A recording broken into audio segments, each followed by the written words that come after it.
Have you ever heard a story that just stops you in your tracks? It was a Tuesday evening, just like any other. A 71-year-old man, a grandfather, a husband, finished his dinner, watched a bit of television, and went to sleep feeling perfectly fine. But the next morning, he never woke up.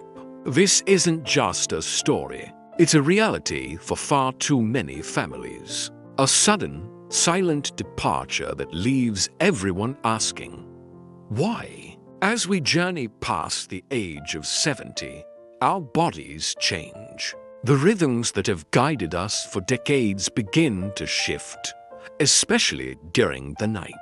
The quiet hours, once a time for rest and rejuvenation, can sometimes hide potential dangers. The story of that 71-year-old man isn't meant to scare you. It's meant to empower you, because understanding these risks is the first step toward a longer, healthier, and safer life. What if I told you that some of the most common habits, things we do without a second thought before bed, could be unknowingly putting us at risk? Tonight, we're going to pull back the curtain on the silent hours. We're going to talk about the things no one talks about, not to create fear, but to build awareness and share simple, life-saving wisdom. Because with the right knowledge, we can turn these risks into routines of resilience. Let's explore the 3 nighttime habits that every person over 70 should be aware of, and more importantly, what we can do about them. The first, and perhaps most common, is what happens right after a late, heavy meal. Picture this. You've just enjoyed a wonderful dinner, maybe a bit richer than usual. You feel full, content, and a little drowsy. The most natural thing in the world seems to be to lie down, either on the sofa or heading straight to bed. But for our bodies, especially as we get older, this can be a serious problem. When we lie down immediately after eating, our digestive system, which is already slowing down with age, has to work against gravity. This can lead to acid reflux, where stomach acid flows back into the esophagus, causing that familiar, uncomfortable burning sensation we call heartburn. But it's more than just discomfort. Chronic reflux can damage the esophagus over time. More urgently, for seniors, a full stomach presses up against the diaphragm, the muscle that helps us breathe. This can restrict lung capacity, making it harder to get enough oxygen while you sleep. For someone with pre-existing heart or lung conditions, this added strain can be dangerous. The body has to work overtime just to breathe, increasing heart rate and blood pressure when it should be at its most relaxed. This is why some experts believe going to bed on a very full stomach can be a trigger for nighttime cardiac events. So, what's the solution? It's simple, but it requires a change in routine. Try to finish your last meal of the day at least 2 to 3 hours before you plan to go to sleep. This gives your body ample time to begin the digestive process properly. If you do feel hungry before bed, opt for a light snack. A handful of almonds, a small banana, or a warm glass of milk can be soothing without overburdening your system. It's about working with your body's natural rhythm, not against it. Now, let's talk about the second critical habit: how we get out of bed. It's 3 a.m. You wake up needing to use the restroom. The house is dark and quiet. Your first instinct is to sit up quickly and swing your legs over the side of the bed to stand up. We've done it this way our whole lives. But after 70, This seemingly innocent action can trigger a dangerous phenomenon called postural hypertension. Here's what happens. When you're lying down, your blood is distributed evenly throughout your body. When you suddenly stand up, gravity pulls the blood down to your legs and feet. Your body has a system, the autonomic nervous system, that quickly tells your blood vessels to constrict and your heart to beat a little faster to push that blood back up to your brain. But as we age, this response system can become slower, less efficient. So, when you stand up quickly, your blood pressure can momentarily drop. For a split second, your brain isn't getting enough oxygen-rich blood. This can cause sudden dizziness, lightheadedness, or even a complete loss of consciousness, leading to a fall. And as we all know, a fall for a senior can be catastrophic, leading to fractures, head injuries, and a long, difficult recovery. The preventive measure for this is called the 90-second rule. It's a simple, 3-step pause that can make all the difference. When you first wake up, don't rush. First, stay lying down for 30 seconds, allowing your body to fully awaken. Next, sit up on the edge of the bed for another 30 seconds. Let your feet touch the floor. This allows your circulatory system to begin adjusting to the new posture.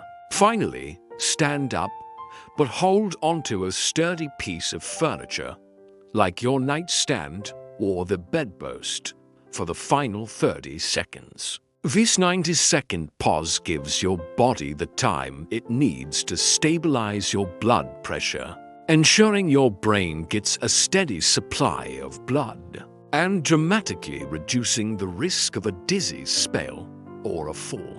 Make it a non-negotiable part of your routine every single time you get out of bed, whether it's in the middle of the night or first thing in the morning. The third habit is one we often associate with comfort and warmth, especially on a cold night, using an electric blanket. While it feels incredibly cozy to slip into a pre-warmed bed for seniors, electric blankets can pose some hidden risks that go beyond the obvious fire hazard. Our bodies have an amazing internal thermostat.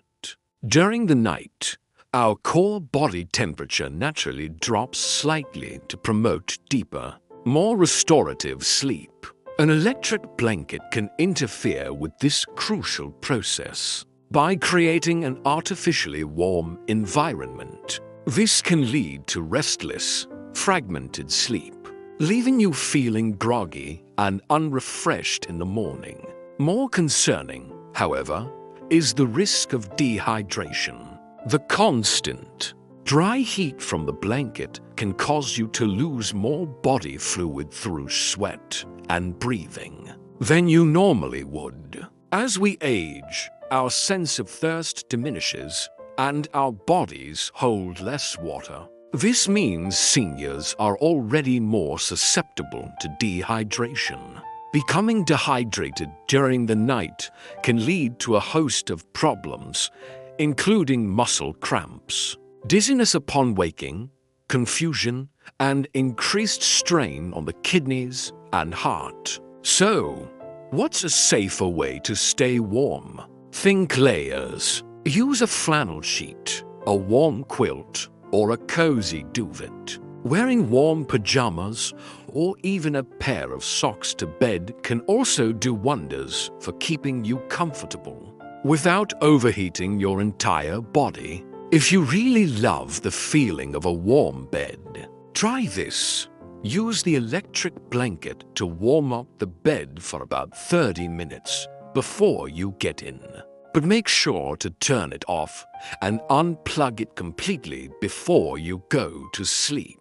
This gives you that initial comfort without the risks of all-night use. We've talked about what not to do, but what should we do? Beyond avoiding these habits, There are positive, proactive steps we can take to turn our nights into a time of true healing and safety. First, create a safe and accessible environment. This means having a clear, well-lit path from your bed to the bathroom. A simple motion-activated nightlight can be a game changer, providing just enough light to see without being jarring.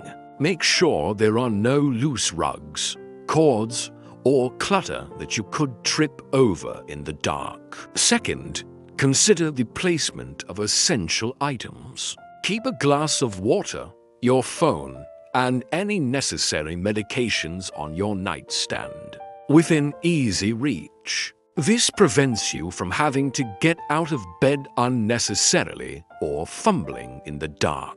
Having your phone close by is also a critical safety measure in case you need to call for help. And finally, embrace a calming pre-sleep ritual. This isn't about just passing the time. It's about signaling to your body and mind that it's time to wind down. This could be reading a few pages of a book, listening to soft, calming music, or practicing gentle stretching or deep breathing exercises. Avoid screens like TVs, tablets, and phones for at least an hour before bed, as the blue light can interfere with your body's production of melatonin, the sleep hormone. Remember the man from our story? His story is a powerful reminder that life is precious and fragile. But it doesn't have to be a story of fear. It can be a catalyst for change, a call to embrace wisdom with age. These small adjustments to our nightly routines aren't burdens. They are acts of self-love, acts of responsibility to ourselves and to the people who love us. They are the keys to not just living longer, but living better, with vitality and peace of mind. By understanding our bodies and respecting their changing needs, we can face each night not with apprehension, but with confidence. We can lie down to sleep knowing we have taken simple, powerful steps to protect our health, ensuring that each new morning is a gift we are ready and able to receive. Thank you for joining me on this important journey tonight. Share this knowledge with the people you care about. It might just be the most important conversation you have. Take care, sleep well, and live wisely.